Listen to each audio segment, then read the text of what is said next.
If you don't know how to do your makeup, then don't worry. Class is in session. I know makeup can be confusing at first, so don't worry. Today I'm going to do a step-by-step makeup tutorial on what products to use based on your skin type. Step number 1 is skin prep. If your base has never looked right, it's usually not the foundation, it's the skin prep. Moisturizer is a non-negotiable even for oily skin. And when your foundation clings to dry patches, it's usually because of your dry skin. Today I'm going in with this Drunk Elephant moisturizer. It is very thick and creamy, but it doesn't feel heavy on the skin. And make sure you let your skincare soak in before foundation. If it's still wet, it will slide and separate. There are mainly 3 types of primers. There's sticky primers, hydrating primers, and blurring primers. My personal favourite are sticky primers, so I'm going in with this Milk Primer. And if you've got more texture than pores, then definitely go for more of a blurring primer. And if your skin is dry, then definitely go in for more of a hydrating primer. So this will help your foundation stick to the skin so it lasts longer. Okay, let's do the stick test.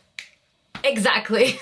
We have many different types of brow. We have the 2016 brow, which respectfully I hope we have retired. And then there's more of a natural brow girl. And then there's the laminated brows. I feel like I'm in between those 3. I'm going in with the L'Oreal Paris Brow Gel. I swear this is much better than the Anastasia one. And now look at the difference. I feel like eye makeup can literally change your eye shape. If eyeshadow scares you, then start with 1-2 neutral shades only. So I'm going to use a medium shade in the crease for a bit of definition. And then I'm going to use a lighter shade all over my lid to even everything out. Similar to primers and moisturizers, there are many different types of foundations for different occasions. And they all serve different purposes. You have skin tints, dewy foundations, and mattes. Today I'm going with my favorite Giorgio Armani Luminous Silk Foundation. They have such good range for olive skin tone. Also, stop doing this if your concealer always creases. But instead do this. I'm going in with a color corrector under my eyes. This cancels out the dark circles. Before I even touch the concealer, I'm going to set my under eyes with a bit of powder. Trust me, it won't look cakey. This will actually help it last a lot longer. Now for concealer, I like to apply it here and here to give it more of a lifted look. And then let it sit for a few seconds so it slightly thickens up, and then just dab. And do not drag.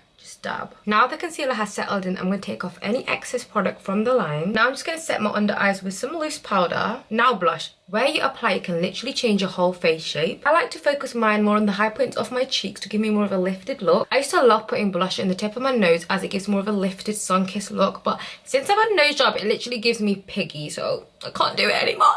Now I'm going in with this bronzer around my forehead and around my cheeks just to bring a bit of warmth back. To line my lips, I'm going with this Makeup Forever lip liner. I do like to overline my lips. Then I'm going to go with my favourite Nars Turkish Delight gloss. I love a dewy look, so I'm going to finish my makeup with the Charlotte Tilbury setting spray.